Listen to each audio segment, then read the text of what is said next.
The war on the Eastern Front was brutal beyond imagination, but for the Soviet women who joined the Red Army, it became something far darker than even their worst fears. When Germany invaded the Soviet Union in 1941, thousands of young women volunteered to defend their homeland. They became snipers, nurses, communication officers, anti-aircraft gunners, and pilots. They believed they were fighting for honor, for the motherland, and for victory. But no training could prepare them for the nightmare that awaited them if they fell into German hands. For the Nazis, a Soviet woman in uniform was not a soldier. She was something less than human. The Germans considered all Slavs inferior, and Soviet soldiers even more so. But women? They saw them as disposable, as tools of temporary amusement before death. Captured Soviet women were rarely treated as prisoners of war. The German army, though a signatory of the Geneva Convention, ignored it completely on the Eastern Front. For them, these women were not combatants protected by international law, but rather partisan fighters who could be executed on sight. And so, thousands of women who had stood bravely on the battlefield were subjected to unimaginable cruelty the moment they were taken prisoner. Eyewitness accounts tell of women beaten, stripped, mocked, and humiliated by German soldiers. One such story comes from the Soviet writer Daniel Grant, who, together with Claudia Weiler, published a shocking account in 1976. In it, he described a woman soldier who, after being wounded and captured, was hit in the face by German officers, forced to walk on her injured legs and beaten until she collapsed. Every step she took caused unbearable pain, yet she was ordered to keep moving. When she fell, they laughed and kicked her. These were not isolated acts of violence. This was policy, silent but understood among the German ranks. In the archives of the Fourth Nazi Army, a signed order from Field Marshal Günther von Kluge was found, stating that women in Soviet military uniform should be shot and not taken captive. This order reflected the mindset of many German commanders at the time. Why keep a woman soldier alive when she could neither provide labor like a man, nor offer military intelligence worth extracting? For the Nazis, these women were both enemies and symbols of defiance. Soviet women who had dared to take up arms were seen as an insult to their belief in male supremacy and racial purity. By 1942, as the front lines expanded, more and more Soviet women were caught behind enemy lines. Most of them never reached the concentration camps. They were executed soon after capture. Some were used for forced labor until their bodies gave up. Others were tortured to satisfy the sadism of the guards. Soldiers who later liberated occupied territories would often find the bodies of women with their uniforms torn apart, faces disfigured, and signs of severe abuse. Near Moscow in late 1941, Soviet troops discovered dozens of such corpses, nurses and signalers who had been captured, tortured, and left in the snow. It wasn't just killing, it was a deliberate destruction of dignity. But even in this horror, the courage of Soviet women burned bright. Many refused to beg for mercy. There are countless testimonies from German documents themselves where officers expressed frustration that their female prisoners wouldn't plead, wouldn't cry, and wouldn't surrender their pride. One German officer wrote in a letter to his commander, "I have learned that it is easier to break a man than a Russian woman. They do not fear death. They look at you with hatred until the end." Another entry in a German soldier's diary read, "We found a young nurse. Beautiful, she bit and kicked. After 40 minutes she was shot. I remember only her eyes." For those few who were sent to concentration camps instead of being executed, life was a prolonged death. In camps like Ravensbrück and Stutthof, Soviet female soldiers were treated as less than animals. They were starved, stripped naked for medical experiments or forced labor, and beaten for the slightest defiance. The camp guards, both men and women, seemed to take special pleasure in breaking Soviet prisoners. Yet in those same camps, acts of silent resistance continued. There were women who refused to sew uniforms for the German army, citing the Geneva Convention. For this defiance, they were beaten and left in the cold without clothing. But even then they sang songs from home, songs of war, to keep their spirit alive. At the beginning of the war, about 1 million women served in the Soviet armed forces. Around 80,000 of them were officers. They flew bombers, drove tanks, and sniped German soldiers with deadly precision. The Germans were terrified of the female snipers. so much so that they began to execute any captured woman with a rifle immediately. They couldn't stand the thought that a woman could kill a German soldier. This hatred was mixed with fear and humiliation, turning their cruelty into madness. When historians look back at World War II, they often speak of the battles, Stalingrad, Kursk, Leningrad, but the silent war fought by Soviet women has remained in the shadows. Their suffering, their resistance, and their deaths were rarely discussed, even in the Soviet Union after the war. It was too painful, too raw, and too politically complicated. But their stories, preserved in the testimonies of survivors and in the writings of authors like Svetlana Alexievich, reveal a truth that can't be ignored. These women were warriors, not victims. They were symbols of human endurance against inhumanity. The fate that awaited Soviet military women captured by the Nazis was beyond tragic. It was a deliberate act of erasure. Their bodies were destroyed, but their courage could not be buried. Even the German soldiers who tortured them could not understand how a wounded woman could still spit in their face, instead of begging for her life. The Nazis saw weakness in femininity, but the Soviet women showed them that courage has no gender. Their blood became a silent testimony, written across the battlefields of the East, reminding the world that in the darkest moments of history, light often comes from those who were never meant to survive. As the war dragged on, and the Eastern Front turned into a wasteland of blood and ashes, the stories of captured Soviet women grew even darker. By late 1942, when the Wehrmacht pushed deep into Soviet territory, countless women who had volunteered to defend their homeland fell into German captivity. Some were taken alive from the battlefield after being wounded. Others were rounded up in occupied villages while tending to the injured. The Germans had no mercy. They viewed these women as an insult to their racial ideology, Slavic, communist, and female. They were everything the Nazi doctrine despised. The orders given to frontline troops were clear, but never officially recorded. Women in uniform were to be executed, or if taken alive, used until death. The Red Army's female soldiers had shattered the Nazi belief that women were weak. Soviet propaganda proudly displayed posters of women holding rifles and flying aircraft, challenging the very foundation of German masculinity. This humiliation fueled the rage of Nazi officers. For them, capturing a Soviet woman was not about gaining military advantage. It was about revenge. It was about breaking what they couldn't understand, the iron spirit of a woman who dared to fight. In many testimonies from German archives, soldiers admitted they could not comprehend the calmness or defiance they saw in their female prisoners. Some described them as devils in skirts, women who had traded softness for steel. One of the most horrifying stories comes from the area near Smolensk. A group of Soviet nurses and communication officers was captured while trying to evacuate the wounded. The Germans ordered them to strip, mocking them for pretending to be soldiers. When one of the nurses refused, she was shot in the stomach in front of the others. The rest were beaten, abused, and left in the mud to die. Their remains were found months later, when the Red Army retook the village. The report written by Soviet investigators noted that none of the women had been shot cleanly. They had all been tortured before death. Such discoveries became common. Soviet soldiers entering recaptured territories often spoke of the silence that followed liberation. Not cheers, not joy, just the sound of disbelief and grief. It's important to understand that these women did not surrender easily. Many fought until their last bullet. Some carried grenades with them. Knowing capture meant something worse than death. There are several accounts of women who pulled the pin of a grenade to avoid falling into German hands. One famous example is a nurse near Leningrad who, after being surrounded, detonated her grenade, killing herself and several German soldiers. Her comrades later wrote, "She saved herself from dishonor and took the enemy with her." This kind of courage terrified the Germans. In their letters home, some soldiers admitted that Russian women were not women at all but demons who know no fear. But not all could escape capture. In the concentration camps, the nightmare took another form.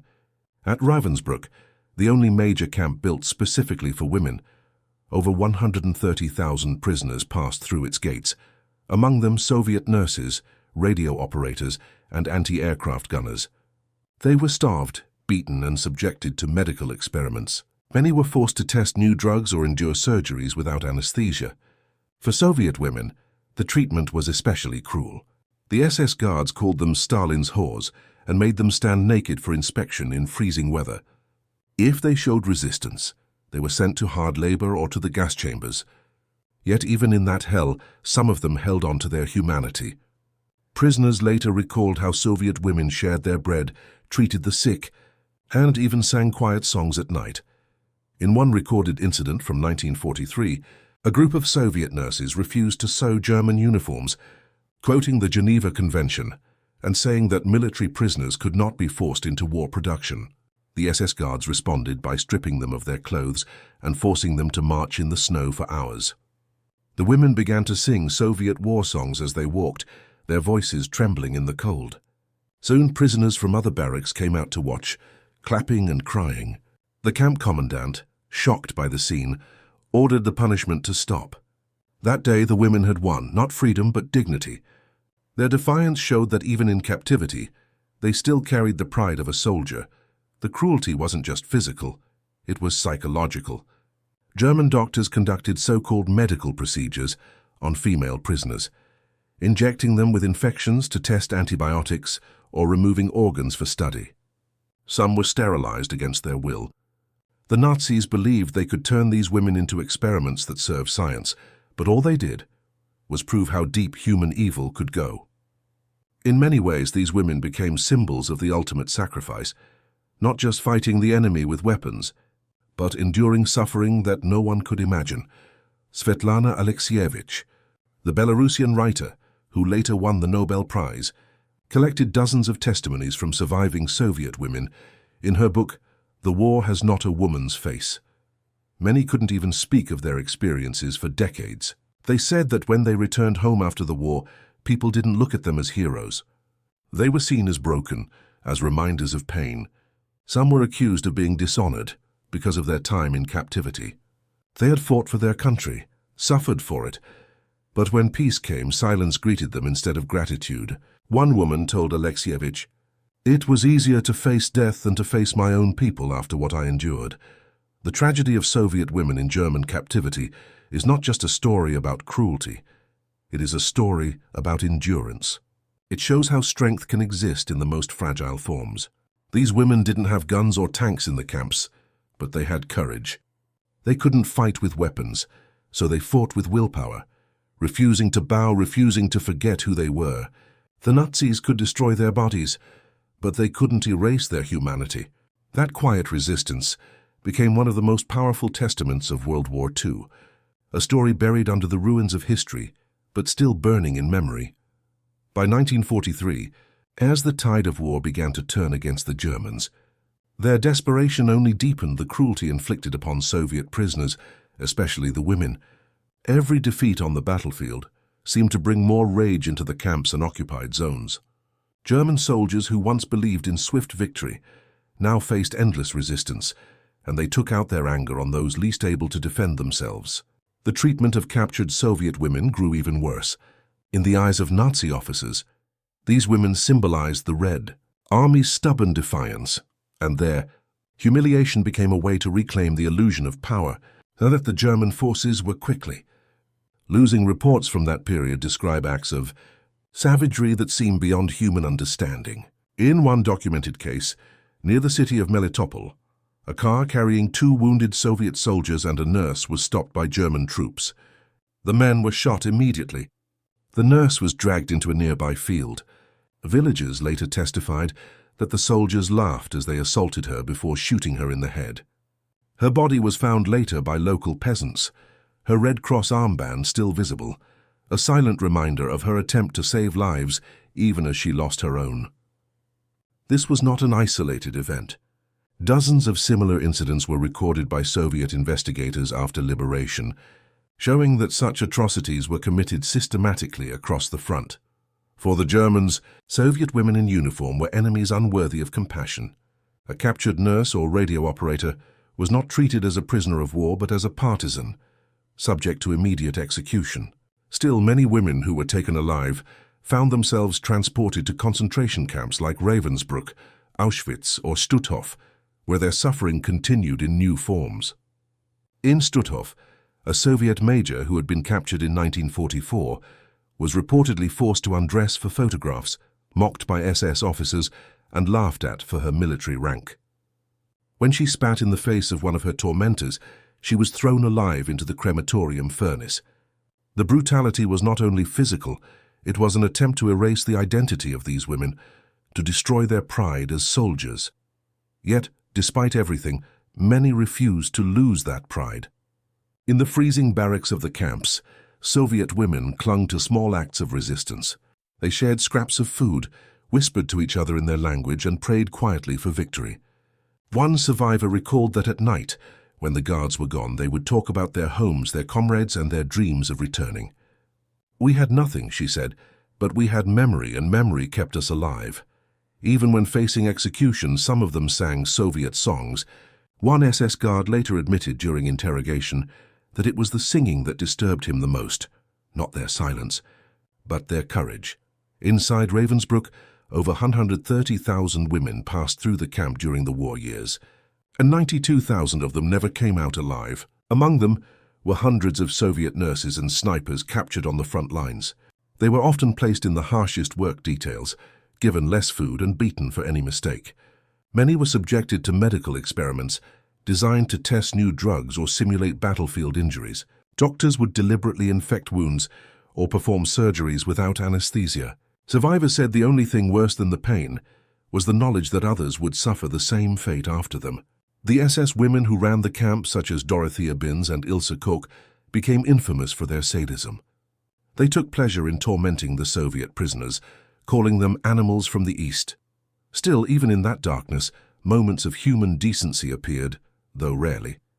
Some German nurses or lower-ranking guards, secretly horrified by what they saw, tried to help the prisoners by sneaking them extra bread or bandages. But anyone caught showing kindness risked death themselves.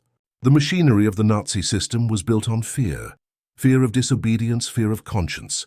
It turned ordinary people into executioners and victims into numbers. But the Soviet women refused to become numbers. Their names may have been erased from the lists, but their actions left invisible marks on history. By the end of 1943, the Red Army began to push the Germans back. As Soviet forces advanced westward, the Germans started destroying evidence of their crimes. Camps were burned, documents shredded, and prisoners executed to prevent witnesses from surviving. But even destruction could not hide everything. Soviet troops advancing through Belarus, Ukraine, and Poland found the remains of mass graves filled with women in torn uniforms, their badges of rank still pinned to their collars. In one liberated camp, they found a wall scratched with words written in Russian. "We are soldiers of the motherland. Tell them we did not cry." Those simple words, carved by dying hands, carried more power than any speech. Among those who survived, a few later testified about what they had seen. Some became writers or nurses again after the war, dedicating their lives to telling the truth. Others stayed silent, haunted by memories they could never escape. The trauma of captivity was not just physical. It lived inside them for the rest of their lives. One former sniper said in an interview decades later, "The Germans took my body, but not my soul. I am still a soldier of my country." Her voice trembled as she spoke, but her words carried the same strength that had helped her survive the unimaginable. At the time, very few outside the Soviet Union knew about the suffering of these women. Western historians focused mostly on the military campaigns and the political outcomes of the war. The personal stories, especially those of Soviet women, were left untold. It was only many years later, through books like The War Has Not a Woman's Face by Svetlana Alexievich, that the world began to understand the scale of the horror and the depth of courage shown by these women. They were not just victims, they were witnesses. Their testimonies remind us that even in the heart of darkness, humanity can survive in whispers, in songs, in the refusal to surrender one's soul. As the Red Army liberated the camps in 1944 and 1945, they discovered a landscape of ashes and silence. The women who had survived were skeletal, many unable to speak. But when they saw the Soviet uniforms, they cried, not just from joy, but from pain too deep for words. For them, freedom had come too late. They had lost everything, their comrades, their health, their youth. And yet their faces carried a strange calmness. They had lived through the worst the world could offer, and they had not broken. Their story, written in blood and endurance, was not just about death. It was about the unbreakable strength of the human spirit. When the war finally began to collapse for the Germans in 1944, and the Red Army pushed westward with unstoppable force, the truth of what had been done to Soviet women slowly began to surface. Town after town, camp after camp, soldiers of the Red Army stumbled upon scenes that no victory could wash away. The air was filled with the smell of burnt buildings and death. In one camp near East Prussia, Soviet troops found hundreds of bodies, many of them women still wearing pieces of their uniforms, their insignias barely visible beneath the dirt and ash. Some had been executed only hours before liberation. Others had died from starvation or disease weeks earlier. Those who survived were ghosts of their former selves, thin, hollow-eyed, and silent. When Soviet soldiers offered food, many women could no longer eat. Their stomachs had forgotten what hunger truly meant. But when they realized who had come for them, tears fell and trembling voices whispered, "We knew you would come." Among the surviving prisoners were nurses, communication officers, and pilots who had been held for years. Some had entered the camps as young girls and came out old, their faces aged by suffering. The SS guards tried to hide or destroy everything, but the evidence was everywhere. Blood-stained walls, burned documents, piles of clothes and hair. The liberation of Ravensbrück revealed over 90,000 deaths, and among them, dozens of Soviet military women. In their barracks, investigators found small keepsakes, bits of paper with names written on them, sketches of home, and sometimes fragments of Soviet songs carved into wooden bunks. Those faint marks spoke louder than any survivor ever could.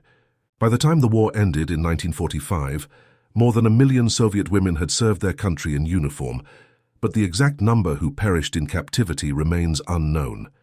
Historians estimate tens of thousands never returned.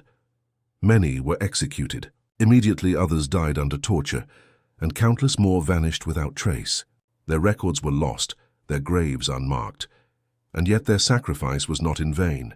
Their courage became part of the collective memory of the Soviet victory, not written in medals or parades, but in the quiet respect of those who lived because they had fought.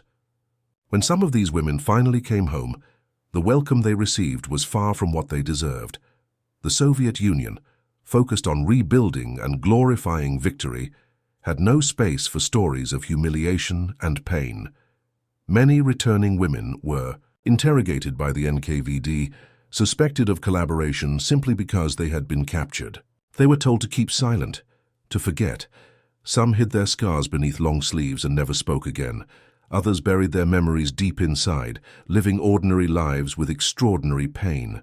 A nurse from Smolensk once said, "When I came home, they asked me why I was alive when others had died. I had no answer. I just wanted to sleep." The world around them wanted to move on, but memory does not obey orders. Decades later, when writers like Svetlana Alexievich began to collect the testimonies of female veterans, the truth came out slowly, painfully. The women spoke of comrades who sang before being shot, of friends who shared their last piece of bread, of faces they would never forget. One woman said, "I used to dream of my friend. She was always smiling. In the dream, she tells me, 'Don't cry, we did what we could.'" These stories became the real monuments to the courage of Soviet women, not carved from stone, but from words and remembrance. In 1983, Alexievich's book, The War Has Not a Woman's Face, gave voice to those silenced for decades. She wrote, not about battles, but about souls, about what it meant to be both a soldier and a woman in a world that respected neither. Her interviews revealed a truth too human for propaganda, that even in the dirtiest trenches, women found ways to stay human. They braided each other's hair, shared secret laughter, and wrote letters they knew would never be delivered. In captivity, they clung to memories of love, of family, of the sky above their villages. It was those memories that kept them alive when nothing else could. The historian Aaron Schneer later revealed that when captured Soviet women were brought into camps, German doctors were often astonished to find that most of them were still virgins. To the Nazis, this purity was almost unbelievable. They saw it as proof of the Soviet idealism they could never understand. But instead of respect, it provoked cruelty. These women were treated not as human beings, but as objects for punishment. And yet, their resilience in the face of that cruelty became a silent form of resistance. They endured pain with dignity, showing that their captors could not control their spirit. In the final months of the war, as Berlin burned and the Reich collapsed, the same German officers who had once mocked Soviet women were now running for their lives. Some tried to destroy their own records, others committed suicide to escape accountability. But history never forgets. The photographs, testimonies, and ruins left behind told a story that could not be buried. When Soviet soldiers entered Ravensbrück, one of them wrote in his diary, "We are too late for most of them, but I swear they will be avenged." And they were. Every step toward Berlin, every destroyed bunker, every Nazi flag torn down carried with it the memory of those women who had suffered without justice. Today their names are rarely mentioned in school books or war documentaries. But in the quiet corners of history, their stories remain, fragments of courage scattered across the ashes of war. The Soviet women who were captured, tortured, and killed by the Nazis were not forgotten by time. They became symbols of endurance. They fought not just against an army, but against the very idea that a woman could be broken. The war took everything from them, their youth, their beauty, their families, but it could not take their bravery. They walked into battle knowing that capture meant death, yet they still went. They sang under torture, they defied their executioners, and when death came, many met it standing. Their courage was not loud, but it was infinite. The story of Soviet military women in Nazi captivity is not just a chapter of cruelty, it is a story of what it means to be truly unbreakable. They may have died in silence, but their voices echo across generations, reminding the world that even in the darkest places, the human spirit can still shine.